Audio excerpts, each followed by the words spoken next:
Bom, então, foi iniciada a gravação, nós vamos dar início à defesa pública de trabalho de conclusão de curso da aluna Juliane, aluna do Instituto Federal de São Paulo, Campus São Paulo, do curso de licenciatura em Ciências Biológicas, e essa defesa pública ela é parte dos requisitos para a obtenção do título de licenciado em Ciências Biológicas.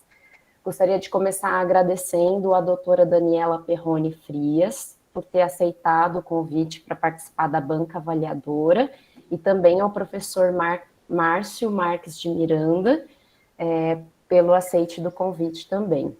É importantíssimo lembrar também que este trabalho a Juliane desenvolveu na Faculdade de Medicina da Universidade de São Paulo, sob orientação da doutora Mariângela Macchione, e gostaria de agradecer imensamente a essa oportunidade que foi dada, né, à aluna Juliane de realizar a iniciação científica, desenvolver esse trabalho. Muito obrigada mesmo, essa oportunidade ela é muito importante para os alunos do Instituto Federal, né? Principalmente nesse momento de pandemia, que estamos em atividades remotas, né? Uma situação atípica até a defesa remota, mas a gente vai tentar fazer da melhor forma possível, né? Então, agradeço mais uma vez a Mariângela pela orientação. Eu sou a professora Lívia, que orientei o trabalho de TCC da Juliane. Gostaria de saudar também todos os familiares, amigos e todos os presentes aqui. E então, agora nós vamos dar início à apresentação oral do trabalho de conclusão de curso da Juliane. Juliane, você tem aproximadamente 15 minutos para realizar a apresentação. Pode começar assim que você estiver pronta, tá bom? Eu vou pedir para os demais participantes que fechem os microfones e as câmeras, por favor, durante a apresentação da aluna, para que a sessão não fique sobrecarregada, não tenha nenhuma interferência e ela não seja distraída.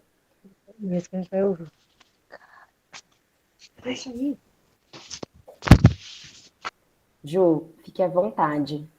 Pode compartilhar a tela. Tá, eu vou colocar a apresentação.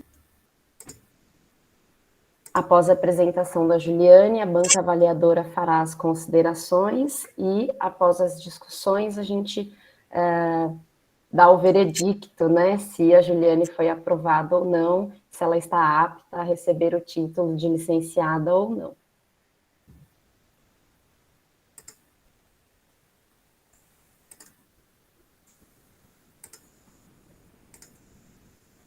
Vocês estão vendo a minha tela?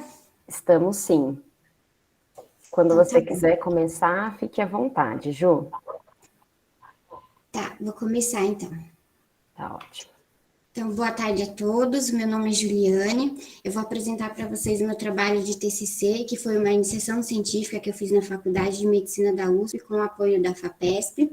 A minha orientadora foi a professora Lívia e a coorientadora Mariângela Macchione. O título do meu trabalho é Efeito do material particulado do diesel, o DEP, sobre os receptores de estrogênio e progesterona em células de brônquio humano. Então, primeiro a gente precisa falar sobre um pouco da poluição do ar.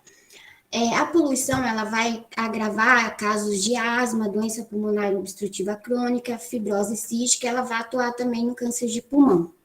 Aqui do lado a gente tem um trabalho que foi feito em 10 cidades pelo mundo e ele analisou os impactos da poluição de um modo geral. Então, ele vai ter impacto na saúde pública, ele vai ter impacto na economia. Aqui, no caso, foi avaliado a cidade de São Paulo. Então, ele tem um impacto de 14 milhões por ano para a cidade.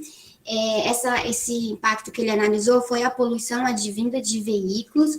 E esse gráfico aqui embaixo, ele mostra que quanto mais tempo você fica em hotspots, que são os pontos de maior concentração de poluição na cidade, aqui no caso de São Paulo, num trajeto de 1 hora, você fica nesses hotspots, que seria aquele centro da cidade, né, que é mais poluído, 16% do trajeto, e você vai acabar inalando 35% desse material particulado que vai chegar até o seu pulmão. E o que é, então, esse material particulado do DEP? Eles são esferas de carbono, estão absorvidas em voltas moléculas inorgânicas, como metais pesados, e moléculas orgânicas, que é os hidrocarboneto policísticos aromáticos, que é uma das moléculas que a gente vai trabalhar aqui. Esse material, esse que a gente chama de HPA, quanto mais fino ele for, mais ele vai adentrar no nosso sistema respiratório, podendo chegar até os nossos alvéolos pulmonares, inclusive cair na nossa corrente sanguínea. Esse material, a poluição de modo geral, ela tem um impacto diferente no homem e na mulher. Então, por exemplo, no caso da asma, 40% dos pacientes nos Estados Unidos são homens e 60% são mulheres. Aqui também teve um estudo que foi feito na cidade do Rio de Janeiro, num polo industrial muito grande, com grande tráfego, e foi verificado que ele ocasionava uma gravidade maior de asma e uma maior frequência em mulheres. Aqui nós também temos a doença pulmonar obstrutiva crônica, ela está tendo uma estabilização nos homens e uma maior incidência na mulher. E na fibrose cística, ela está causando uma maior expectativa de vida nos homens e uma menor expectativa de vida nas mulheres. Apesar dela ser uma doença com fundo genético, né, a poluição agrava esses quadros, né? E por que está uma maior influência na mulher? Porque esses HPAs, ele tem uma atividade estrogênica, ele é considerado estrogênio não esteroidais.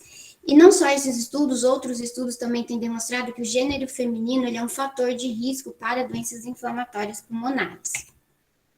E por que que ele tem essa atividade estrogênica? Um dos possíveis motivos é porque ele apresenta uma similaridade estrutural com os hormônios esteroide, como estrogênio e a progesterona.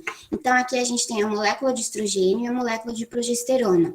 Elas têm esses anéis aromáticos muito parecidos com os HPAs. A gente sabe hoje que esses HPAs, eles são metabolizados pelo receptor de aril hidrocarboneto que tem nessas células, inclusive os hormônios também, eles conseguem entrar dentro desse receptor para ser metabolizado, a gente acredita em função dessa similaridade estrutural que eles possuem. E a justificativa do nosso trabalho é que a poluição atmosférica, então, ela tem essa atividade estrogênica por conta desses HPAs, então ela vai agravar casos de doenças pulmonares e respiratória, e ela tem uma maior prevalência para o gênero feminino. Essa relação hormonal desses HPAs com o pulmão, a gente tem ainda muitas perguntas a serem respondidas. Entre elas, no caso de mimetização dos estrógenos ambientais, como eles afetariam as vias metabólicas hormonais das células das vias aéreas. Então, pensando nisso, qual é o nosso objetivo? Identificar se a poluição atmosférica, por meio do DEP, isolado ou associado aos hormônios sexuais femininos, o estrogênio e a progesterona, podem interagir com os receptores de aril hidrocarboneto, que é o receptor na célula pulmonar responsável por metabolizar esse material particulado, essas partículas ambientais, o receptor de estrogênio, o receptor de progesterona em células de pulmão humana. E qual foi a nossa metodologia? Então, primeiro a gente coletou esse material, foi colocado um retentor de partículas no micro-ônibus que circulou pela cidade de São Paulo, depois a gente coletou esse material, fez a caracterização dele, colocou ele em solução para ser cultivado junto com as nossas células. As células que a gente usou chamam-se células BES2B, são células de pulmão imortalizada, a gente expandiu essas células para a gente ter um número de células maior para poder trabalhar. A gente fez a citotoxicidade do DEP para identificar qual a quantidade que a gente ia colocar em cultura. A gente testou a proliferação celular com o nosso estrogênio para ver se as nossas células elas respondiam ao nosso estrogênio. Depois a gente fez a exposição mesmo, o teste propriamente dito, ao DEP e aos hormônios. Fizemos o PCR, a corrida em gel com eletroforese, a revelação do gel e análise estatística. Aqui é a nossa placa de exposição, então a gente expôs as nossas células por 3 dias aos hormônios, estrogênio e progesterona, depois 2 horas ao DEP. Então a gente fez uma quadruplicata, aqui são as células controle, 20 nanomol de estrogênio, 20 nanomol de progesterona, o DEP sozinho, o DEP mais estrogênio e o DEP mais a progesterona. E os nossos resultados. Primeiramente, a gente fez uma análise do nosso DEP para achar quais são os HPAs presentes. Então, a gente encontrou 13 tipos de HPAs, num total de 6,11 nanograma por metro cúbico do DEP. Esse valor, a gente não existe um valor de referência, porque isso muda muito. Então, conforme a estação do ano, se choveu, se não choveu, o horário, né, horário de pico ou não, são várias variantes que vão determinar esse valor. A gente tem um estudo falando que todos esses HPAs, a maioria deles, né, eles são carcinogênicos. A gente tem muito estudo com o benzopireno, que é uma molécula bem estudada, comprovando, relacionando ela com vários estudos, inclusive o aumento de câncer de mama em mulheres após a exposição do benzopireno. Tem um outro estudo demonstrando que o benzopireno, ele agrava situações de endometriose em mulheres também. Aqui a gente fez uma corrida em gel para a gente analisar os nossos genes de interesse, então verificar se as nossas células possuem os genes que a gente estava estudando. Então, a gente fez para o receptor de progesterona beta, alfa, o aril hidrocarboneto, o receptor de estrogênio beta e o alfa. O alfa, a gente já sabia que as nossas células, elas tinham muito pouco, então ele quase nem apareceu aqui. Apareceu o receptor de progesterona beta, que era o que a gente ia estudar. O aril, ele estourou um pouco aqui no gel, acabou ofuscando um pouco o receptor beta, talvez a gente tivesse feito em géis separados, ele ia poder aparecer melhor, mas aqui a gente trouxe um estudo que foi feito com as nossas células BEAs, demonstrando aqui a presença desse receptor beta. Esse é o nosso teste de proliferação celular, então aqui é a quantidade de células, aqui os nossos tratamentos. Então, o grupo controle, a gente usou 100 picomol de estrogênio e 1 nanomol. O resultado que a gente teve foi uma dose dependente. Quanto maior a dose, mais elas se proliferavam. Então, ou seja, as nossas células estavam respondendo ao nosso estrogênio. Aqui foi um teste de citotoxicidade do DEP que a gente fez. A gente fez em 2 tempos, 1 hora e 2 horas, aqui é a quantidade de células vivas. Então, o nosso grupo controle, 10 microgramas por ml, 50 e 100. A gente quis analisar qual a dosagem que a gente ia expor na nossa cultura, que não houvesse morte celular, que não fosse tóxico, pois a concentração letal é acima de 50% de morte. Então, a gente acabou optando por 2 horas de exposição a 50 microgramas por ml, que ele teve menos de 25% de morte. E aqui é os nossos resultados propriamente dito. Então, aqui esse gráfico, a gente analisou a porcentagem da banda, e aqui é os nossos tratamentos. Então, é o grupo controle, a exposição com estrogênio, com progesterona, com o DEP mais estrogênio e o DEP mais progesterona. As barras quadriculadas são as barras que deram, foram os tratamentos estatisticamente diferentes do grupo controle. Então, aqui, começando aqui pelo aril, né, foi os RNAs do aril que a gente quantificou, o RNA do receptor de estrogênio e o RNA do receptor da progesterona.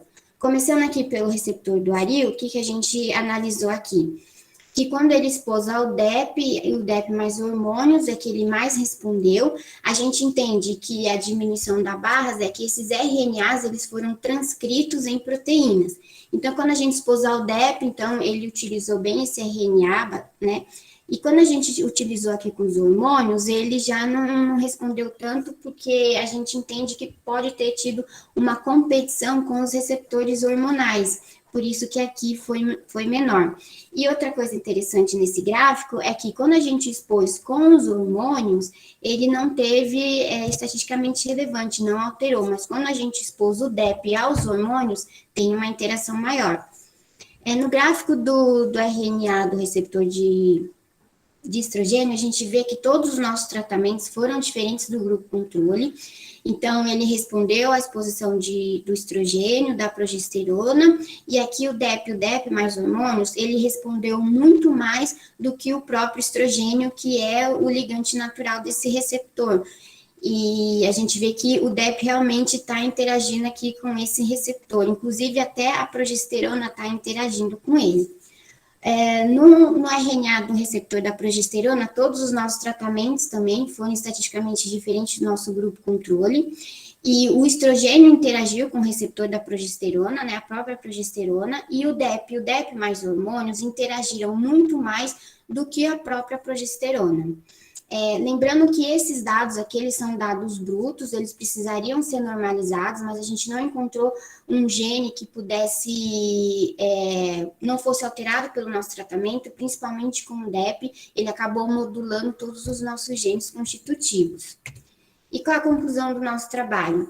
É que o DEP, ele vai interagir com todos os nossos receptores trabalhados, principalmente com o receptor dos hormonais, principalmente quando você coloca o DEP mais hormônios, ele acaba interagindo muito mais do que somente com os receptores das células. A gente viu também que o estrogênio interagiu com o receptor de progesterona e o DEP e o DEP mais hormônios interagiram mais com o receptor de progesterona do que o próprio hormônio progesterona. A gente não tem muito trabalho, né, falando sobre essa relação aqui, precisa ser mais estudado para a gente entender dessa relação. E o que esse trabalho ajuda a esclarecer, né? Ele vai ajudar a esclarecer como a poluição vai influenciar nas vias do estrogênio e progesterona.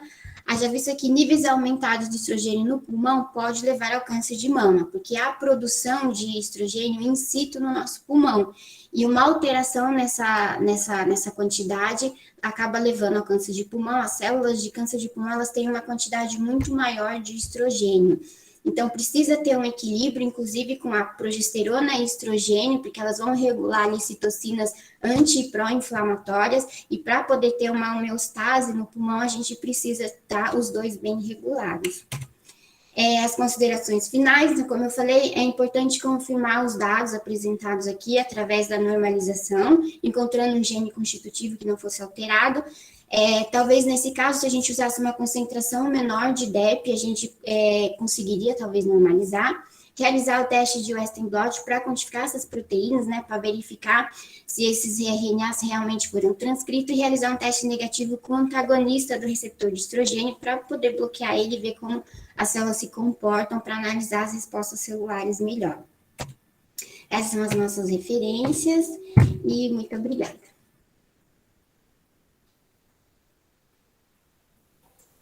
Muito bem.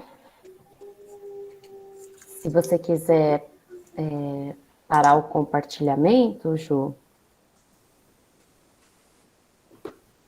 Bom, nós vamos então dar início à segunda parte da defesa pública da Juliane, que é a parte da arguição pela banca avaliadora. Convido a doutora Daniela Peroni e o professor Márcio para fazerem as suas considerações. Cada membro da banca terá aproximadamente 15 minutos para fazer suas considerações.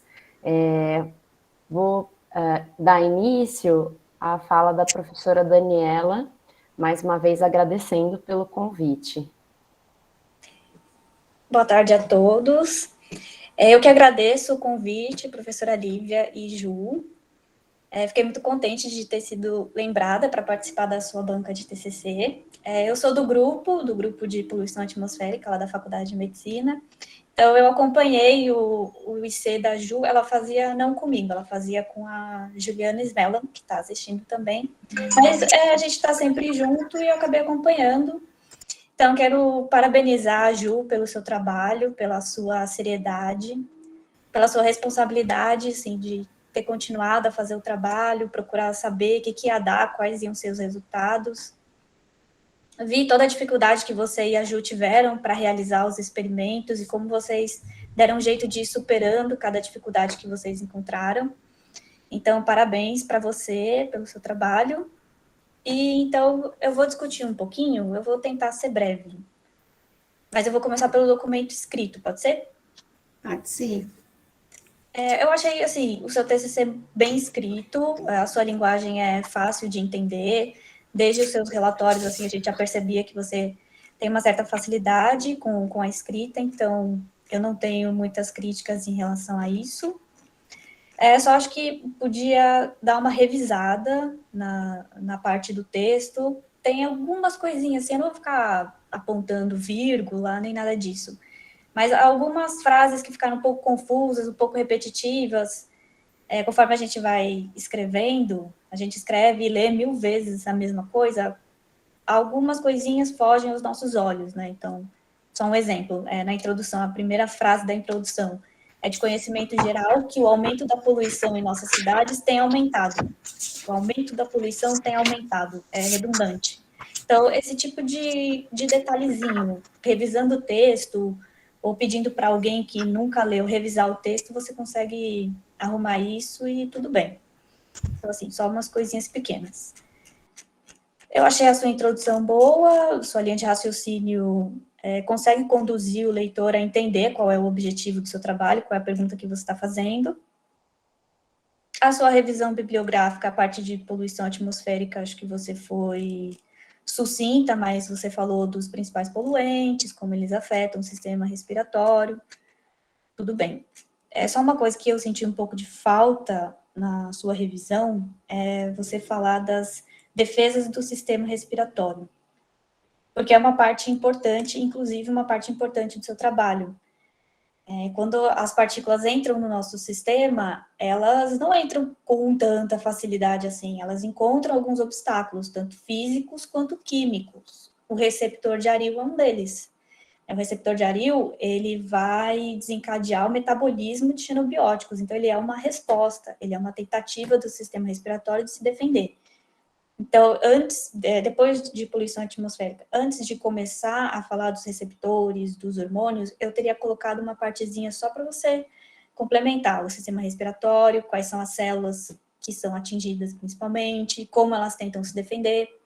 Existe uma resposta imune também aos particulados da poluição, que tem a ver com o seu trabalho, já que o estrogênio modula a resposta pró-inflamatória, e às vezes ele pode também atuar um pouco na resposta anti-inflamatória, e aí eu acho que você podia ter dado um geral, assim, no sistema respiratório. Aí depois dessa parte você explica sobre o DEP, eu acho que você explicou bem sobre o DEP, quem é ele, por que ele é tão parecido com os hormônios, né? Você mostrou uma figura que eu achei que tá ótima, deu para entender os anéis e tudo. E aí depois você vem para os hormônios sexuais femininos. Então, no caso do estrogênio, você fala bastante sobre as células de câncer de pulmão, né? Como ele atua nas células de câncer de pulmão. E eu queria que você falasse um pouquinho para a gente como que ele atua nas células que não são de câncer de pulmão. Se você viu alguma coisa, qual é a atuação do estrogênio num epitélio normal, num pulmão normal?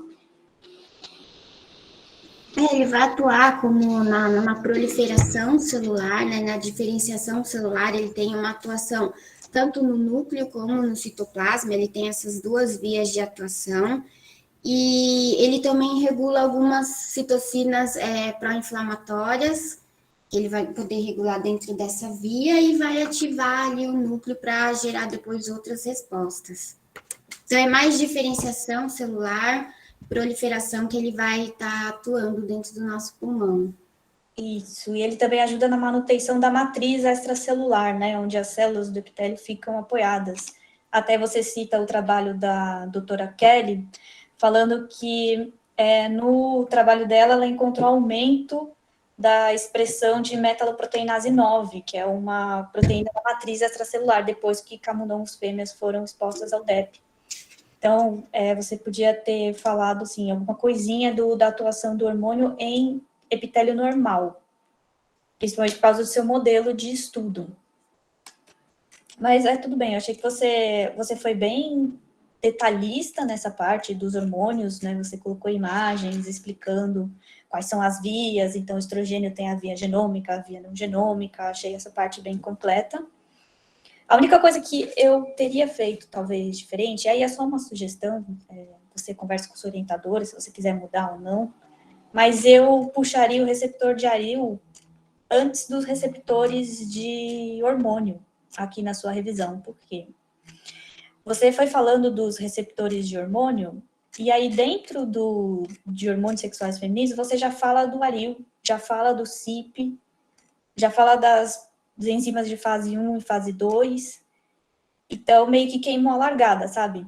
Se você tivesse puxado o receptor de Aril para cima, logo depois de falar da poluição do sistema respiratório, e explicasse qual que é a função dele, Aí depois você podia vir com os hormônios, e aí você ia fazendo essa relação justamente que você fez, né? Olha, ele tem uma relação com o receptor de Aril, o estrógeno, ele pode ativar a expressão de alguns CIPs, do jeitinho que você fez, só que colocando o Aril mais para cima. Porque aí quando chegou na parte do Aril, ficou um pouco repetitivo, porque você já tinha falado, no meio dos textos dos outros receptores, você já tinha falado muito dele. Então, eu só assim, para melhorar a fluidez do texto, eu teria puxado o receptor de Aril para cima. Falar dele primeiro, até porque ele é a principal via, né? O DEP e os HPAs, eles vão se ligar preferencialmente ao receptor de Aril, porque é ele que metaboliza os xenobióticos. Eu acho que eu só teria feito essa modificação. E aí depois você fala do seu objetivo, que não sei se por eu já conhecer, já tá careca de saber, para mim ficou ótimo, eu entendi o seu objetivo. E aí vem para o material e métodos. No caso da obtenção do DEP, eu acho que seria legal você falar qual era o veículo. Né? Você falou na sua apresentação que é um ônibus e tal, mas assim, qualquer veículo, a gente tem essa informação.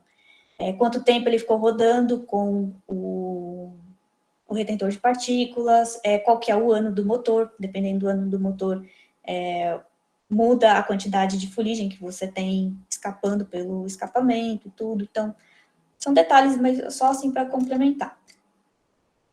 Aí, depois disso, sobre a cultura de células BEAs. Queria que você falasse um pouquinho quem são as células BEAs, de onde elas vieram, qual o epitélio que elas foram retiradas, se elas são células normais, se elas são células não normais, o que significa dizer que elas são imortalizadas. Queria que você falasse um pouquinho delas. São células do epitélio brônquio humano, dessa porção mais distal aqui, né? Onde o ramo começa a se bifurcar. Elas são células que, se você deixar ela na cultura, né, junto com o ar, ela começa a desenvolver a questão dos cílios, né? A nossa, a gente trabalhou ela sem desenvolver os cílios ainda. Elas têm uma alteração para elas poderem se multiplicar muito mais, né? Por isso que elas são imortalizadas, elas sofrem essa alteração para conseguir se multiplicar várias vezes para a gente poder trabalhar com essas células. Diferente das células primárias, né? Que são aquelas células que a gente extrai do órgão e consegue trabalhar, mas são células muito mais difíceis para você utilizar em cultura. Elas são muito chatinhas, qualquer coisa elas morrem. Então, essas células, elas têm essa alteração para poder ter mais facilidade para poder trabalhar, para poder expandir, e para poder fazer o cultivo delas. As células primárias, elas são meio chatias mesmo, não só de manter em cultura, mas de obter também. Né? A gente teria que fazer uma série de protocolos e burocracia para conseguir doadores de células para a gente fazer uma cultura primária. Só vou corrigir uma coisinha, as BEAs, elas são células de brônquios normais imortalizadas. Elas são imortalizadas na fase basal, aquela fase que elas ainda não foram modificadas para nenhum tipo específico do epitélio brônquico.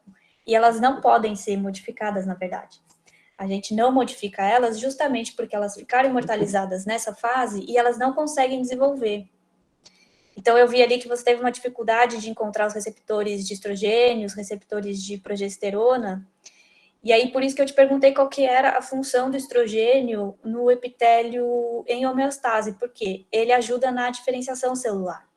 Então, você não encontrou tantos receptores de estrogênio, talvez porque a sua célula não diferencia. Mesmo se você colocar as BEAs, e eu sei disso porque eu já tentei muito, mesmo se você colocar as BEAs em condição para elas diferenciarem, como se elas fossem uma célula primária, elas não vão fazer cílios e elas não vão produzir uma quantidade de muco como seria nas células diferenciadas. Então, só para deixar claro, o seu modelo tem já uma limitaçãozinha de que você não consegue desenvolver essa célula para além de um fenótipo basal. E aí talvez os receptores tenham aparecido meio fraquinhos por conta disso. É só uma hipótese, né? Teria que fazer um estudo para saber mesmo. Aí depois fala da toxicidade do DEB, aí a padronização dos hormônios. Aqui na padronização dos hormônios, você diz que você fez ensaio de proliferação celular, né? E aí você usou as concentrações de 100 picomol, 1 nanomol e 10 nanomol por 3 dias. Mas lá no seu resultado, quando você apresentou o gráfico, não tinha essa concentração de 10 nanomols. Queria saber por que você desistiu dela. Só fez de 100 e de 1. Acho que eu acabei colocando errado mesmo. A gente ia fazer esse teste, mas a gente acabou não fazendo, aí acabou saindo.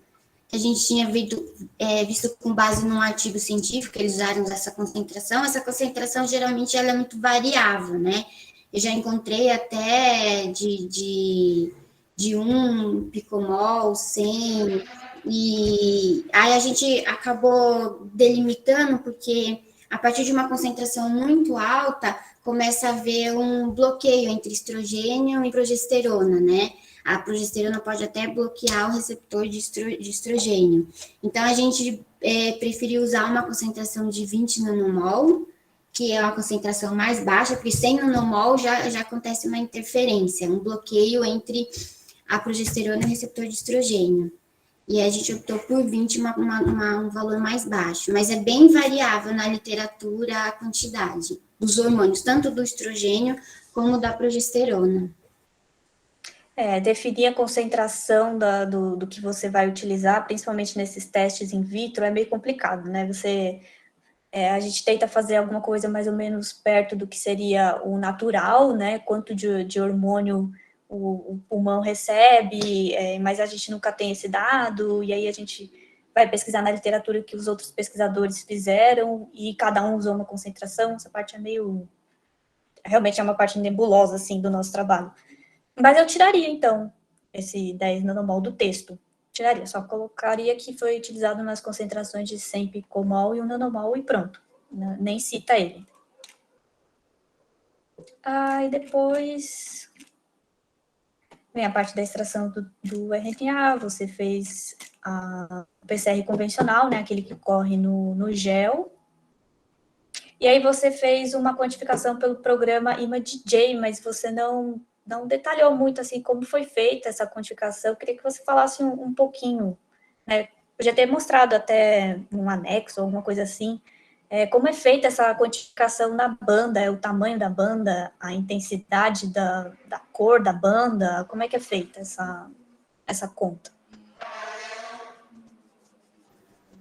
Ele vai analisar quanto que clareou, né, o gel, quanto que o gel acendeu. Então, ele vai fazer uma análise diária da banda e de quanto ele acendeu. Quanto mais ele acender, é porque tem uma quantidade maior de RNA. Aí ele vai comparar ali com o controle e vai fazer essa análise estatística. Tá, o ImageJ, na verdade, ele só vai ver a parte da cor da banda, né? Estatística não, desculpa. E o estatística é o Sigma Plot que eu usei. Só vai verificar lá o tamanho, a área da banda e quanto ele acendeu. Isso, aí ele fez a área da banda, aí você não conseguiu normalizar, né? Você não achou um gene endógeno que não alterasse, ok? Aí, como é que você fez essa conta relativa? Assim, você tinha lá os valores da área das bandas. Aí você fez subtração antes? O que você fez na hora que você foi fazer o cálculo? Aí a gente pega essa porcentagem da área, aí a gente jogou para o Sigma Plot e ele fez o gráfico.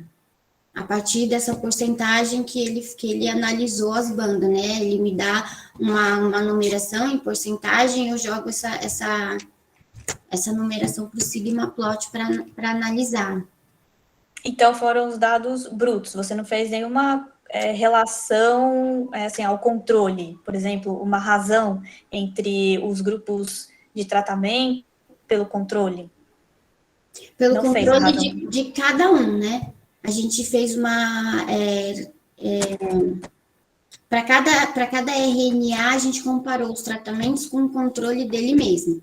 Do aril, aí o receptor de estrogênio pegou o controle e comparou com os tratamentos. E da progesterona você também. não dividiu tratamento dividido pelo controle, você não fez isso?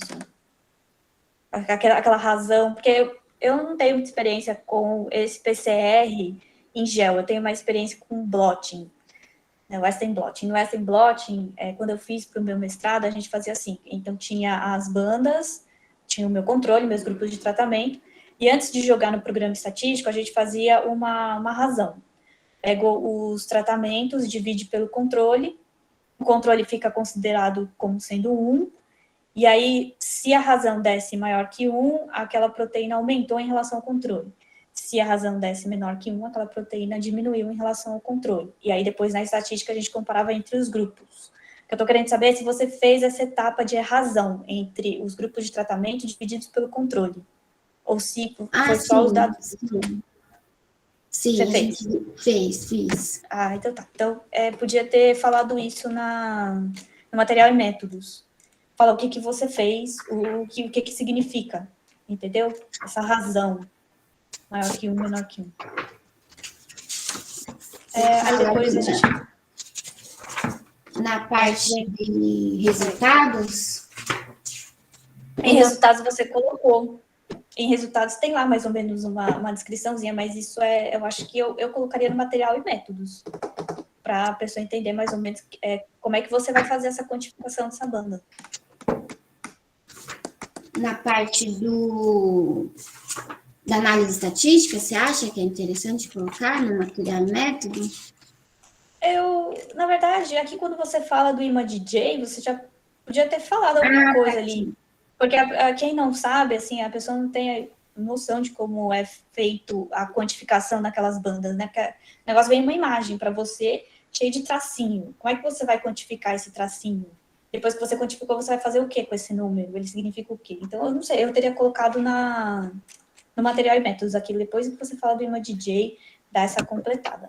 Precisa ser detalhista, eu te perguntei, porque a gente está aqui na arguição, mas só para não deixar a pessoa muito no escuro, que aí chega lá no resultado, aí que você vai explicar como é que você fez. Uhum. Aí, em resultados e discussão, então, eu não sei se eu já estourei meu tempo, eu acho que eu já estourei. Mas é pouca coisa para falar aqui em resultados e discussão. Mas pode falar, pode ficar tranquila. Tá, obrigada, professora. Aqui na tabela 2, você fala sobre os níveis de hidrocarbonetos, policíclico aromático e tal, e você usa uma unidade, nanogramas por metro cúbico. A que página que você está falando? No documento, no PDF é página 35, no seu TCC é página 26. É o 5.1, análise de DEP e seus compostos. Isso, lá na tabela 2. Você usa esse dado em nanogramas por metro cúbico. E, assim, do jeito que a gente faz a análise do DEP, a gente não usa essa unidade. Por quê? Quando a gente coleta o DEP, ele vem um pó preto, tipo pó de café. Aí, no nosso caso, a gente colocou num pote de vidro, protegeu da luz e deixou na geladeira. Aí, quando a gente vai mandar ele lá para o Instituto de Química, para eles fazerem essas análises de HPA e tal, a gente manda uma quantidade em pó, por exemplo, 1 grama, que dá bastante pó, porque ele é um pó muito fino, realmente. A gente manda essa quantidade em grama, e quando o resultado vem para a gente, vem, por exemplo, em nanograma por grama, ou micrograma por grama. Essa unidade nanograma por metro cúbico, a gente usa para particulado ambiental mesmo. Por exemplo, lá no concentrador de partículas, né, que você está pegando do ar, então você tem um volume. Então, aí a gente usa essa unidade de nanogramas por metro cúbico. Eu acho que, como a gente tem um pó, você poderia trocar essa unidade. Em vez de nanograma por metro cúbico, usar nanograma por grama. Porque é o dado que a gente tem, na verdade. A gente não tem como saber essa quantidade, qual seria a concentração dela no ar. A gente só tem a concentração dela naquele pozinho que a gente obteve. Uhum. E eu vi também que você não colocou a fonte da sua tabela, porque esse resultado vem para a gente, e se eu não me engano, acho que esse resultado está publicado. Foi publicado previamente a sua apresentação de TCC, então acho que você podia ter colocado aqui na legenda, ou a fonte, ou quem foram os colaboradores que fizeram essa análise para a gente, para o laboratório e tal. Acho que faltou essa parte aqui. Aí, depois disso, na figura 7, na citotoxicidade do DEP, eu vi que você sinalizou o que deu estatisticamente significativo só em relação ao controle entre os grupos entre si você não colocou, né? Porque aqui na legenda, na figura está escrito, o método homicida mostrou diferença entre os grupos sem controle e 110. Aí 110 você não colocou aqui, eu vi que você usou tipo um colchete, você não chegou a sinalizar, você só fez em relação ao controle. Mas assim, a estatística como um todo foi todo mundo versus todo mundo, né? Não foi só os grupos versus o controle. Você fez controle versus 10 versus 50 versus 100, 10 versus 50 versus 100, 50 versus 100, né? Porque aqui, ó, 50 versus 10 microgramas por ml também deu significativo, você não sinalizou aqui. Eu teria sinalizado. Já que você fez a estatística todo mundo versus todo mundo, eu teria colocado todo mundo que deu significativo, ó, porque o 10 microgramas realmente ele está muito parecido com o controle e muito diferente do de 100, né? A porcentagem de células vivas do de 100 aqui, de 10 para o de 100. Então, você também tem de certa forma, uma resposta dose dependente, né? Quanto maior a concentração de diesel, menor a viabilidade celular. Sim. Eu teria sinalizado essa parte. Aí depois você mostra os receptores, realmente concordo com você, talvez eu teria feito em géis diferentes, para poder aparecer um pouco mais o receptor beta. E aí, na figura 10, você mostra os genes endógenos, né, as imagens dos genes endógenos. Eu teria colocado, porque são vários traços, né, são várias bandas. Eu teria colocado quais são os grupos, porque aí você tem grupos diferentes, né? Você tem controle, aí você tem tratamento com estrogênio, tratamento com progesterona, DEP, e DEP mais hormônios. Eu teria feito, assim, colocado quais bandas são do controle, quais bandas são do tratamento de estrogênio, até para a gente ter mais ou menos uma noção quais foram os tratamentos que mais modularam cada gene endógeno. Só com a foto, assim, essa linha de bandas, não dá para saber quem é o controle, quem foi que modulou, se foi o DEP, se foi o hormônio. Então, eu teria sinalizado isso. E você deve ter feito triplicata, né? Porque são várias bandas. São triplicatas. Eu acho que quando você tem uma figura assim, eu sinalizaria. Uhum. Quem é cada grupo. Bom, aí depois vem o gráfico, os gráficos com a porcentagem da área da banda, né? E aí eu vi que você usou uma escala aqui no eixo Y de 0 a 10. E eu queria entender, porque porcentagem da banda, por exemplo, aqui, o controle. Vamos supor que ele estivesse aqui em 8,5, né? Ele está um pouco acima do 8, nem é 8,5, mas o que é esse 8? É 8%? 10 seria a área total, né? Da banda. A área, o espaço que ele delimitou da banda. E aí o espaço que acendeu. Ah, tá. Então, você fez um recorte, é isso, né? Que a gente pega lá quando a gente vai poder colocar para ele analisar a banda, né? A gente vai delimitando ali os espaços. A gente pega o espaço todo e depois ele faz um gráfico, a gente vai fazendo aqueles cortes para ver qual que é cada tratamento. E aí ele faz o máximo e o mínimo. Entendi. Então, daquele corte, né, daquele tratamento ali, daquele grupo, ele vai calcular a porcentagem que aquela banda... É isso? A porcentagem daquela banda, né? Acendeu, entendi. Então, ele está vendo a área da banda e ele está vendo intensidade. Isso. A área... Então, está mais escuro. Tá mais escuro, tá mais claro. Tá, eu perguntei, porque aqui no receptor do Aril, no gráfico do receptor do Aril, ele termina em 10. no do estrogênio, ele termina em 10. Na da progesterona, ele termina em 16. 16. É que seria a área total, seria o 16 que ele coloca, né? E aí, depois, em comparação com o 16, que seria o 100% da área, ele acendeu tantos. É que depois você vai discutindo sobre a interação dos receptores, da progesterona e tal, que interagir um pouco mais com a progesterona, mas também o controle da progesterona está bem alto, né? Por isso que eu perguntei se você fez a razão, porque quando você faz a razão num controle mais alto do que os outros controles, aí, claro, você vai ter uma diferença, né? Então, se você for olhar aqui, por exemplo, na figura 13, o RNA mensageiro da progesterona, aqui no estrogênio, no tratamento de estrogênio, ele está entre 6 e 8. Parece muito menor, mas por quê? Porque o controle está alto. Se você for olhar nos outros gráficos, também, na figura 12, o estrogênio está entre 6 e 8. Na figura 11, o estrogênio está entre 6 e 8. Né? Então, às vezes, um controle muito alto, por isso que eu estava insistindo em como você fez a conta. Às vezes, um controle muito alto, você tem, interagiu mais, interagiu menos, mas às vezes a célula está produzindo mais desse receptor do que dos outros dois. Então, na hora que você faz essa conta, uma diferença acaba aparecendo, realmente. Uhum. Aí, fora tudo isso, eu tenho uma última pergunta para fazer para você. Lá na página, aqui no documento, ela é página 21, mas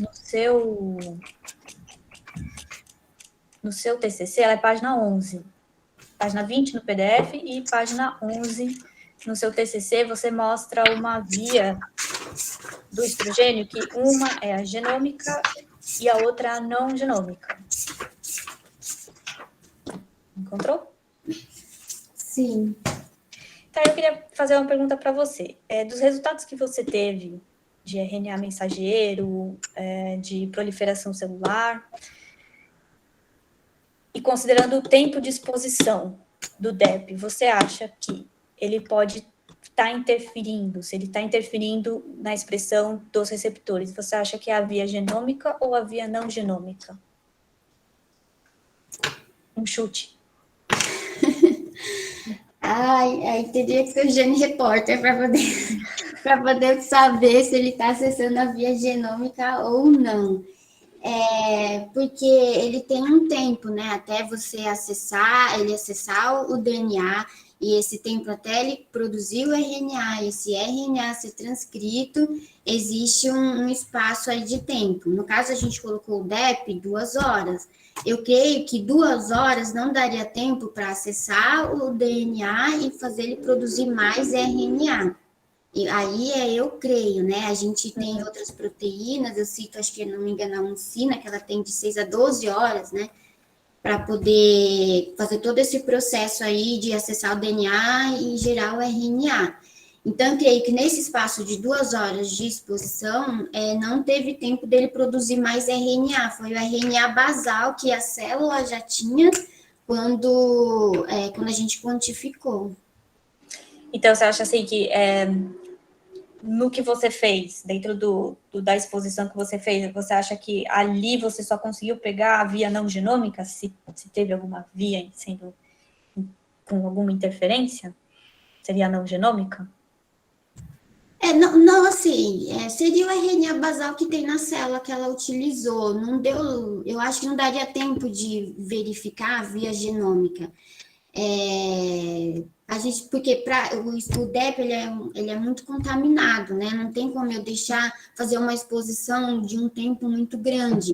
Por exemplo, fazer uma exposição de 12 horas para me quantificar no começo de 2 horas, depois eu quantificar depois de 12 horas.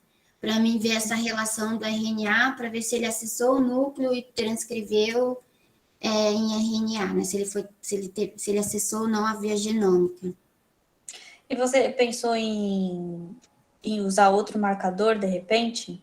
Porque aqui na via não genômica, pelo menos nessa imagem que você está mostrando, tem algumas proteínas envolvidas nessa cascata, né? Desde que o estrogênio, ou no caso seria o HPA, entre em contato com o receptor. Você pensou em fazer alguma quantificação dessas proteínas no meio da via não genômica, só para saber se Não, ela estava sendo alterada? Porque acho que fica aí uma sugestão. Eu sei que acho que a Juliana vai fazer o Gene Reporter depois, que é uma técnica muito mais complexa e tudo, para ver se existe ativação ou não do receptor, se ele está indo para o núcleo ou não. Mas como vocês têm realmente uma exposição muito curta de 2 horas, talvez eu garantisse ali alguma coisa no meio do caminho da via não genômica para ver se ela está sendo alterada ou não. Não me vem agora na cabeça qual marcador usar aqui de todos esses dessa via, mas eu teria pegado algumzinho assim, só para ver, olha, é uma exposição curtinha, porque o DEP é contaminado e tal, provavelmente, ou essa evidência sugerem que ele está sendo metabolizado primeiramente numa via não genômica, essa é a resposta, e aí depois com o Gene Reporter, você vê se ele chega a mandar o receptor de estrogênio para o núcleo ou não. Só uma sugestão também, eu sei que o seu IC já está encerrado, mas como você e a Ju estão sempre conversando sobre o assunto, sobre o projeto e tal, então só uma sugestão minha para vocês duas. E aí, acho no caso, como a gente viu, por exemplo, a proliferação celular é a via não genômica que ele vai estar testando. Mas aí você só viu os hormônios, né? Você não viu o DEP. Só os hormônios. E o DEP fez justamente o contrário, né? Quando você tratou só com DEP, a viabilidade celular diminuiu. Então, acho que seria interessante, talvez, pegar um marcador dessa via não genômica e analisar ele também. E aí você teria uma comparação, olha, o DEP, ele pode ir nas 2 vias, ou ele vai numa via só, que eu acho que, se não me engano, você cita um trabalho aqui, que fala que é um trabalho com célula de câncer, que sugere uma falta de função genômica do receptor de estrogênio do tipo beta. Na mitocôndria, não é? De câncer. Não, antes da mitocôndria. Um pouco antes da mitocôndria. Pós-investigação inicial, o R-beta foi encontrado no citoplasma e nas mitocôndrias, em todas as células de câncer de pulmão, e não conseguiu translocar-se para o núcleo na presença do estrogênio. Então, talvez esse receptor, ele não seja... é um trabalho só, né? Teria que fazer uma revisão bibliográfica um pouco mais completa sobre isso, mas eu ficaria já com um pouco de pé atrás, se ele tem realmente uma função genômica ou não, se o metabolismo dele acontece principalmente no citoplasma. E aí eu teria escolhido um marcador, assim, só para saber se existe mesmo essa diferença. E eu já me alonguei demais, então eu vou concluir aqui a minha arguição. Parabéns de novo para você, Ju. Eu gostei muito da sua apresentação. Algumas coisinhas no texto que talvez não ficaram tão claras na sua apresentação, você conseguiu elucidar. Foi uma apresentação bem didática, você estava calma, estava falando sem gaguejar, tranquilamente. Então, parabéns para você, parabéns para a professora Lívia. E, mais uma vez, agradeço o convite de participar dessa banca. Obrigada, Dani. Você ajudou muito para me dar uma arrumada depois na escrita. Os seus tópicos foram bem interessantes que você apontou. Depois eu e a Lívia vamos sentar para pegar todos esses tópicos que você apontou. Foi bem pontual, bem interessante. Obrigada, viu, Dani? Daniela, muito obrigada mais uma vez por todas as considerações que foram extremamente relevantes e importantes para a gente melhorar o trabalho da Juliane para a versão final. Muito obrigada mais uma vez. Eu passo a palavra agora ao professor Márcio, para que ele faça as considerações dele sobre o trabalho da Juliane. Fique à vontade, Márcio. E mais uma vez, muito obrigada por ter aceitado o convite. Eu que agradeço o convite, fiquei muito feliz por ser convidado, né, e conseguir trazer um pouquinho de sugestões ao trabalho. O trabalho está muito bom, é muito fácil de ler, isso acho que ajuda muito a pessoa que está lendo, ela já vai, conforme ela vai lendo, ela vai entendendo o trabalho, já imaginando o objetivo. Então, isso é gratificante, você pegar um trabalho onde você consegue ler de maneira muito fluida, né? Eu tenho algumas considerações, também não vai ser muito com respeito à escrita em si, né? Alguma coisinha de português que passou, eu acho que eu concordo com a doutora Daniela que é interessante fazer uma revisão, tá? Só porque a gente vai escrevendo e batendo tanto no trabalho que chega uma hora que a gente não consegue mais ver o trabalho, né? Que, meu Deus do céu, me tira daqui. Então, tem alguma frase ou outra que está um pouquinho mais extensa, que dá para dividir ela no meio e deixá-la mais fácil de entender, mas, assim, nada muito que prejudique o trabalho, tá? Deixa eu ver aqui o que eu anotei. Uma coisa que eu achei muito interessante que a professora Lívia colocou no início da sua apresentação foi o fato de você ter, Juliane, essa oportunidade de trabalhar, né, com o pessoal lá da Faculdade de Medicina e ter essa oportunidade de utilizar diferentes técnicas. Isso é fantástico, tá? Você conseguir trabalhar com cultura celular, com PCR, ou até mesmo com outras técnicas, é importante demais, principalmente porque você ainda está na IC. Isso vai te dar uma bagagem boa para, se você posteriormente quiser fazer um mestrado, doutorado, vai te ajudar bastante, tá? Então, realmente, eu acho que é muito importante e agradeço a colaboração que vocês fizeram, né? Parabenizo. Eu acho que é muito importante. Mas, seguindo em frente, eu queria dar uma percepção que eu tive do seu trabalho, tá? Conforme eu fui lendo, eu consegui, de maneira bem direta, entender a importância do trabalho, ficou bem explícito isso, né? A importância dele. Porém, conforme eu fui lendo, eu fiquei pensando da seguinte forma, eu não tinha acabado de terminar ainda a introdução, eu tinha lido, mas o desenvolvimento em si, eu fiquei pensando, bom, então eles vão avaliar esses receptores e quando eles se conectam aos ligantes, eles vão avaliar a expressão de genes alvo desses receptores. Ou seja, a minha ideia inicial seria um ligante se ligou a um determinado receptor, ele estimula a expressão de um gene alvo. E aí você vai avaliar a expressão desse gene alvo. E não a do receptor. Entendeu? Essa era a minha primeira percepção. Aí, conforme eu fui seguindo no trabalho, eu entendi que você estava avaliando a expressão do receptor. Aí eu voltei no trabalho para tentar achar a informação de que a ligação do receptor com o seu ligante estimula a sua expressão, ou seja, como se fosse um feedback positivo, ou eu não sou da área, mas agora vou arriscar, como se fosse um processo agonista, né, onde a ligação do ligante com o receptor estimula a sua própria expressão. E eu achei que faltou, sabe? Eu achei que ficou implícito, mas acho que poderia deixar salientar mais isso, sabe? Porque ao longo do trabalho aí você já tem essa ideia. Bom, então a gente vai avaliar a expressão do receptor e não de um gene-alvo que ele possa regular a expressão. Né? Beleza? Deu para entender? Sim, sim. Já na introdução, colocar que a gente vai quantificar a expressão dos receptores. Isso. E talvez falar um pouquinho desse papel, se ele realmente tem feedback positivo, acho que é interessante deixar isso claro. Certo. Deixa eu ver aqui mais. Eu vi também que mais ao longo do texto você fala que pode ter papel antagonista também, né? Inibir a expressão dos próprios receptores. Então, acho que é legal deixar bem claro isso. O que mais? Então, assim, com essa minha percepção, no final das contas, eu tinha uma expectativa e eu achei outra coisa, né? Uma outra hipótese, que é a hipótese de vocês. Beleza.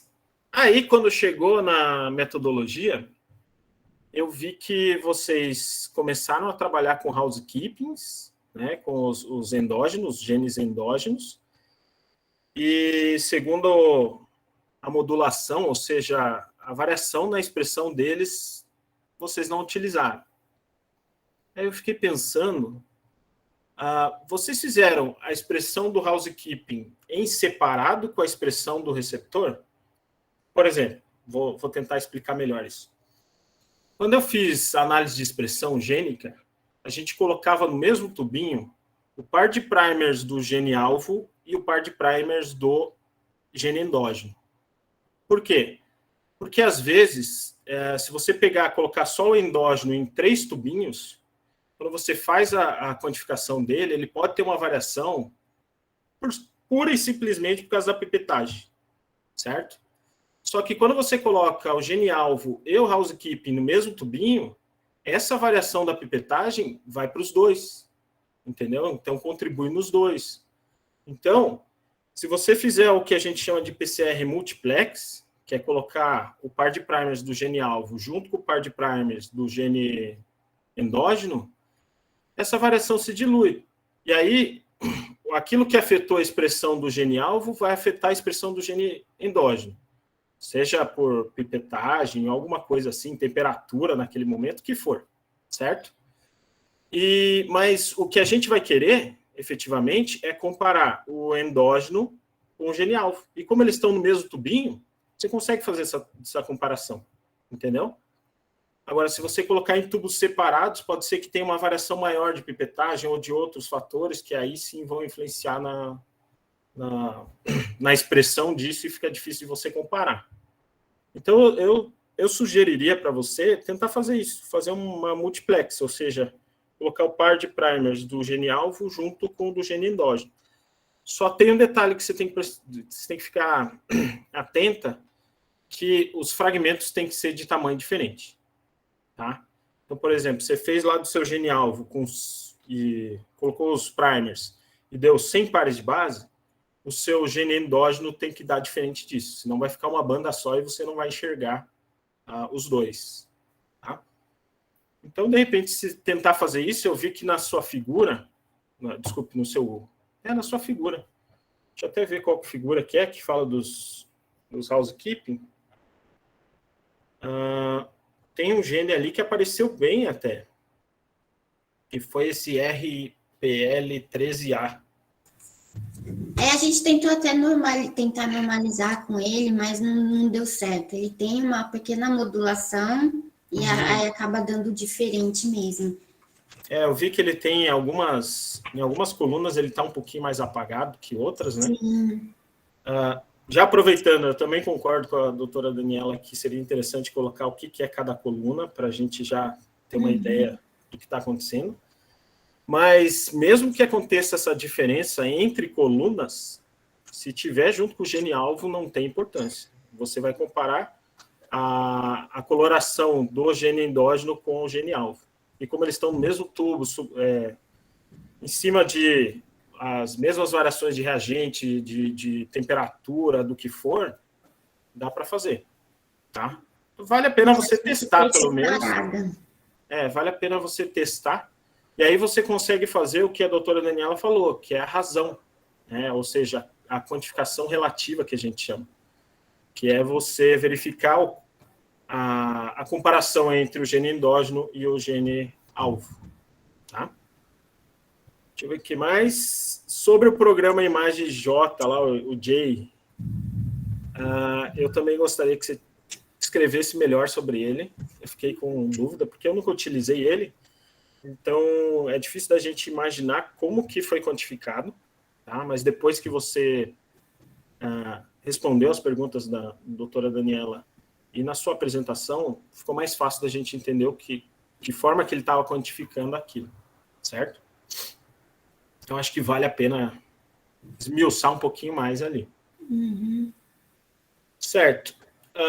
No fim das contas, quando eu vi os seus resultados, eu entendi que, ao contrário do que eu estava imaginando agora, que seria o receptor, quando ele se conecta, interage com o seu ligante, o que eu imaginava, né? Ele estimularia a expressão do receptor. Ou seja, ele aumentaria a expressão desse receptor. E aí, quando você olha nos seus gráficos, você vê que com o DEP, que seria um ligante que faz mimetismo, é isso, né? Isso, ele pode se ligar no receptor, né? A expressão do ligante diminui. Quando você tem o DEP e hormônios, a expressão diminui em relação ao controle, tá? Estou falando em relação ao controle. E aí me veio na mente, bom, então, na verdade, quando ele se liga, quando o receptor se conecta ao ligante, ele diminui a expressão desse receptor. Então, ao invés dele ser agonista, que seria estimular a expressão, ele é antagonista. Ele dificulta, inibe, seja porque por qualquer fator, né? Seja porque ele interfere na via, alguma coisa assim. Então, mudou de novo a minha percepção, né? E aí eu fiquei pensando, isso não é ruim, isso é maravilhoso, é assim que a ciência funciona. É você ter uma hipótese, essa hipótese ser aceita ou refutada. E se ela foi refutada, a gente tem que tentar entender o porquê que ela foi refutada. Né? E assim a ciência caminha. Na verdade, o que a gente entendeu é que ele diminuiu porque ele usou aqueles RNAs basais, ali, provavelmente que a célula já tinha, para transformar em proteína. Uhum. Entendeu? Tá. Então, aí ele se ligou a esses receptores e transformou em proteínas. Tem um outro estudo que foi feito com camundongos, da doutora Ana Kelly, que foi até do nosso laboratório também, e depois ela quantificou as proteínas, né? Para ver se elas realmente, se a diminuição desse RNA foi porque ele foi transformado, transcrito em proteína. Aí ela viu que houve esse aumento das proteínas. Então, é isso que a gente entende. Eu vi que depois na sua discussão você coloca, acho que até esse artigo, não sei se é esse ou se é outro, que você fala isso.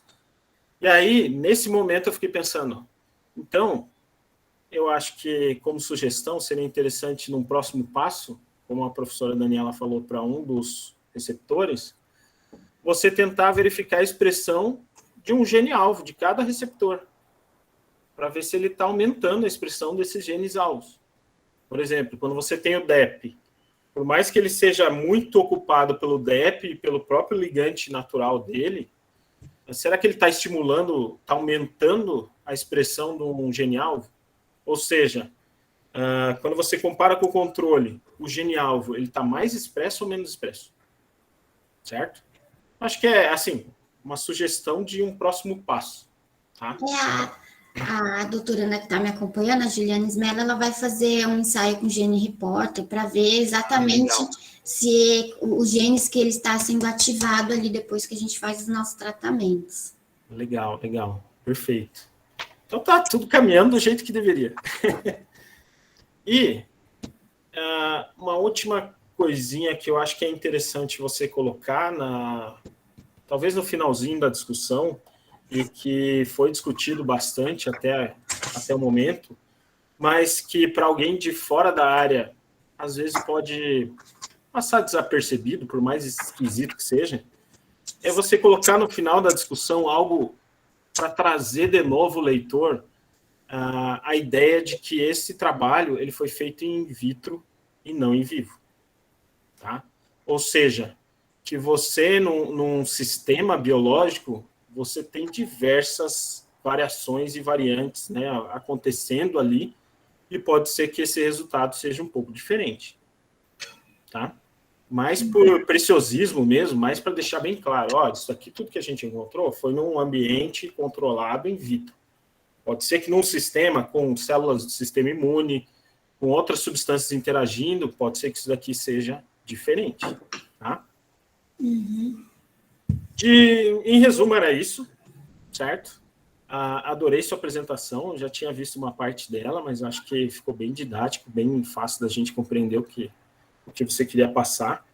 E parabenizo você pelo seu trabalho, a professora Lívia, né, pela orientação, e todo mundo que colaborou a esse trabalho. Realmente é um trabalho que fica muito fácil da gente entender a importância, e eu espero ver resultados futuros aí pela frente. Pode deixar. Obrigada, professora. Márcio, mais uma vez, muito obrigada por todas as suas sugestões e colaborações aí. Sem dúvida, vai enriquecer o trabalho da Juliane, né? E também a continuidade desse trabalho, né? Foram dicas bem bacanas, essas dos genes-alvo, né? Dos receptores, que, sem dúvida, daria outro trabalho aí. Acho que a Juliana está continuando ele, né? Talvez se a gente tivesse feito como você falou, teria dado certo. Às vezes não, a gente não sabe, né? Tem que tentar. A ciência é assim, né? Hora dá, hora não dá. Exatamente. E, aliás, a gente faz muitas coisas que nem vão aparecer no nosso trabalho final, né? Porque a gente vai descobrindo várias coisas novas no meio do caminho, né? Que vai mudando o nosso rumo inicial, inclusive. Mas muito obrigada mais uma vez, Márcio. Eu que agradeço. E agora, seria o meu momento de arguição, mas eu vou poupar todo mundo que está aqui de me ouvir, né, falando, porque eu acho que foi muito bem feita já pela doutora Daniela e pelo doutor Márcio. Eu só queria fazer uma pergunta mais de cunho pessoal mesmo para a Juliane, né? Na sua vida, né, o que esse trabalho trouxe para você, né, de ganho, de aprendizado? Como que foi fazer esse trabalho, né? Tudo que você passou ao longo da sua iniciação científica até chegar aqui no seu resultado final, né, no seu trabalho de conclusão de curso. O que você sente em relação ao seu trabalho? Nossa, eu aprendi muito. Aprendi o que é fazer ciência na prática, né? Uma coisa é a visão que a gente tem de fora, né? Outra coisa é a gente pegar, sentar na bancada de laboratório para fazer. E, meu Deus, quando dá errado, a gente é muito trabalhoso, é muito detalhista. Quando eu acompanhei a Dani fazendo cultura pela primeira vez, eu falei, meu Deus, eu nunca vou acertar fazer isso daí. Sem quando você tinha, até onde você passa a mão, assim, você tem que tomar cuidado, você tem que pensar em tudo, dar a volta, nunca passar nada por cima. É extremamente detalhista. Qualquer errinho que você faz, já tem que começar tudo de novo. Eu e a Ju sofremos muito para poder fazer essa cultura de célula de pulmão com hormônio. A gente ficou praticamente, para poder fazer o protocolo de cultura, a gente ficou acho que 1 ano e meio. Já era para a gente ter feito um monte de coisa e a gente ficou só nessa questão da cultura, porque toda hora dava errado. Aí a gente teve que trocar o meio, depois a gente viu que tinha que começar com um meio para ela aderir, aí trocar por outro quando fosse fazer o tratamento com os hormônios. E assim, é tudo erra, acerta, erra, acerta, erra, acerta. Essa foi, acho que, a parte mais difícil e tudo é muito demorado, né? A gente faz uma agenda, não, vai só seguir a agenda, vai dar certo. Não dá certo, dá errado, você tem que estar começando a fazer de novo. A gente fez vários testes aí que não saiu no meu trabalho, porque os resultados não foram legais, aí a gente começa tudo de novo. E, nossa, é muito trabalhoso para você chegar no resultado, para chegar aqui, a gente teve uma caminhada, assim, bastante longa. Eu achei que em 1 ano eu conseguiria fazer, né? A gente ficou 3 anos para poder fazer tudo isso que a gente apresentou agora, fora o que a gente não apresentou. Aqueles que o resultado não foi muito legal, a gente deixou de fora. Mas é muito legal, é muito fantástico, assim, eu trabalhar com célula, eu achei fantástico, olhar lá no microscópio, a gente pegava até amor pelas bichinhas, falava, ai meu Deus, morreu, não acredito. Ai, mas foi muito legal, aprendi muito, nossa, as técnicas, né, a questão de fazer o PCR, fazer a corrida em gel, depois eu acompanhei com a Ju um pouco para fazer o Western Blotting também, que ela começou a fazer, mas aí não deu tempo de... A gente queria colocar o resultado do Western Blotting, não deu tempo de colocar. Então, nossa, o conhecimento que eu aprendi nesse tempo não dá para quantificar. É muita coisa. Inclusive, até o pessoal da Unifesp que estava trabalhando com Covid entrou em contato com a Ju para saber como que o protocolo que a gente desenvolveu para trabalhar com célula com pulmão. Eles procuraram ela para ela poder passar o protocolo. Nossa, foi muito legal. Não dá para quantificar. O que eu aprendi é muita coisa. Que bom, fico feliz. Eu acho que como eu comecei, né, a falar logo no início da nossa abertura aqui, essa oportunidade que você teve de frequentar um laboratório dentro de uma universidade grande, né, com uma estrutura riquíssima, e poder, como o professor Márcio colocou também, aprender diversas técnicas, eu acho que isso, para a sua formação, contribuiu demais, né, e acho que você sai com uma formação mais sólida, e com mais tranquilidade, caso você queira seguir, né, para uma pós-graduação, um mestrado, um doutorado direto. Não sei se você já pensou sobre isso ou não, se já conversou com a Mariângela ou não, mas você já tem uma base, né? Ah, com certeza. Eu ainda não sei ainda o que eu vou fazer. Estou esperando, sabe, a poeira baixar. Tem outros projetos. Eu tô pensando. E a outra coisa também que eu queria pontuar é assim, o pessoal do laboratório. Gente, se você não tem assim um apoio, é impossível fazer. A Dani me ajudou muito, a Ju, a Mike, é todo mundo envolvido, sabe? E não é porque é o trabalho do outro, não, o pessoal ajuda mesmo, vai para o laboratório, sabe? Deixa eu pegar na mão, assim. Foi mais ou menos assim, porque imagina, eu era muito crua, né? E o pessoal me ajudou, não, você vai. E me colocaram para fazer as coisas, isso que eu acho legal, né? Para botar a mão na massa, muita coisa eu fiz sozinha mesmo. As corridas em gel, a Ju deixou eu fazer sozinha. E a confiança também de deixar eu fazer as coisas, de mexer naqueles aparelhos, são caríssimos. E esse coleguismo, assim, também do pessoal do laboratório, acho que ajuda muito a gente nessa hora, sabe? A Dani não tem nada que falar. A Dani e a Gil, meu Deus. Se não fosse elas, eu não tinha feito nada. Sem dúvida, a gente não sobrevive sozinho, né? Em Não, nenhum lugar do mundo, e principalmente no meio acadêmico. não, se você não tiver ajuda, você não sai do lugar. Com certeza. Como a idealizadora e orientadora da sua iniciação científica foi a Mariângela, eu gostaria de abrir o espaço, caso ela queira fazer algum comentário, responder algum questionamento da banca, ou falar alguma coisa. Mariângela, fique à vontade. Bom, eu gostaria de agradecer a oportunidade de estar aqui com vocês. Eu fico muito feliz de ver, né, uma pessoa chegar nesse ponto. A Juliane realmente foi uma pessoa bastante produtiva. Ela realmente fez as coisas acontecerem.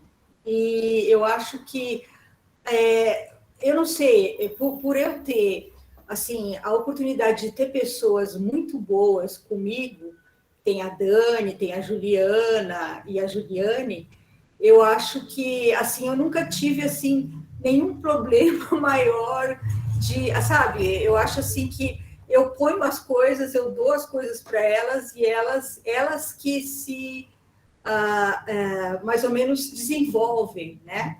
É claro que a gente dá um pontapé inicial, né? Fala assim, vai, e não precisa de muita coisa, elas deslancham sozinhas. Então, eu acho que é muito bom tá trabalhando com essas pessoas e eu fico muito feliz e gostaria muito de ter sempre pessoas assim do meu lado. Eu realmente fico feliz. É isso que eu tenho para dizer. Que bom, e agradeço mais uma vez pela oportunidade, né, que foi dada a Juliane e tantos outros professores daí da Faculdade de Medicina e pós-graduandos que orientam, recebem os nossos alunos.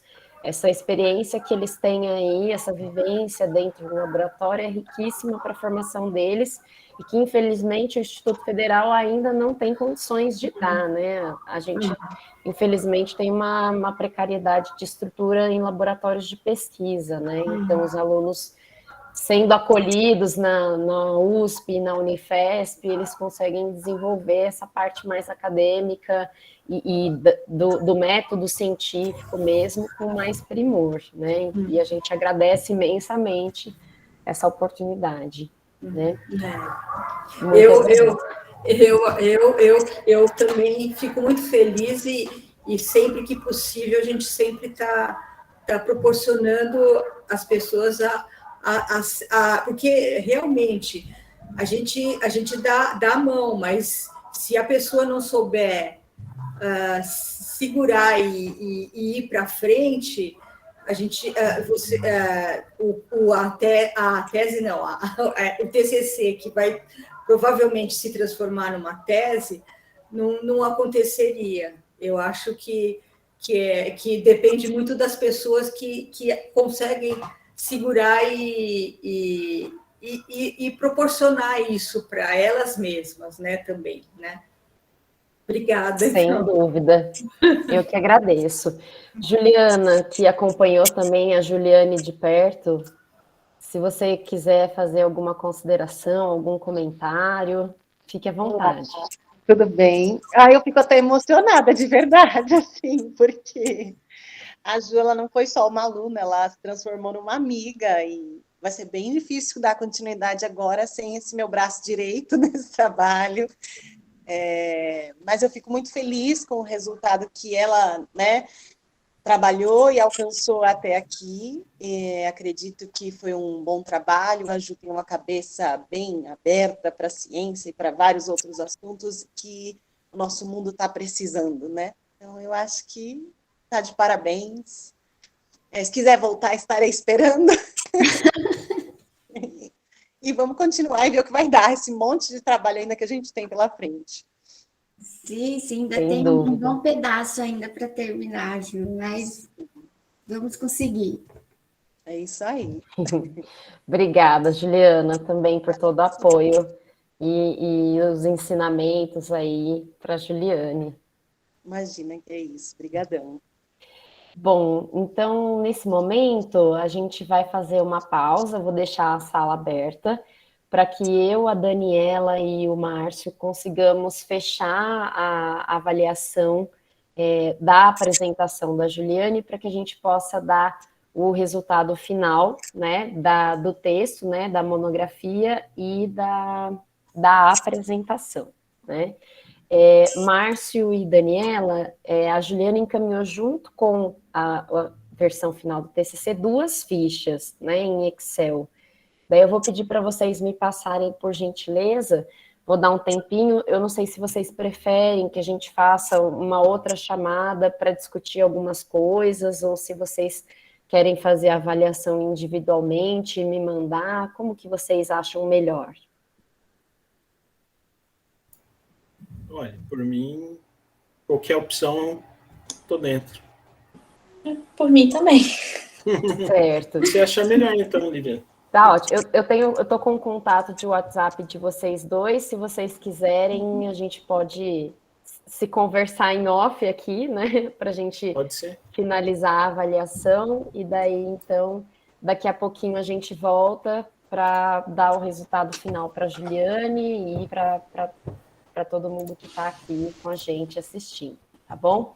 Fiquem à vontade, daí todo mundo pode conversar, a gente só vai sair um pouquinho para finalizar essa parte da avaliação. Obrigada. Tchau, gente.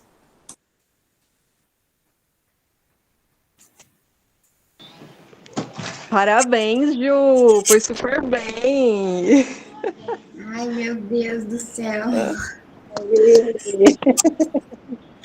Tô com a mão aqui suando. Eu fico com medo das perguntas. Ai, meu Deus, será que eu vou conseguir responder? Porque é tanto detalhe. Ai, Mark do céu. Fui bem, Mark. E aí, Gil? Foi muito bom mesmo. Eu achei que realmente você foi primorosa. Que gostou da palavra? Mas, olha, realmente, se você quiser continuar, fazer o mestrado, doutorado, você sabe que você tem o nosso apoio. E a Ju está esperando que você continue lá com ela, né, Ju? Com certeza, preciso de muito. Não, realmente, Ju, você foi foi brilhante. Realmente.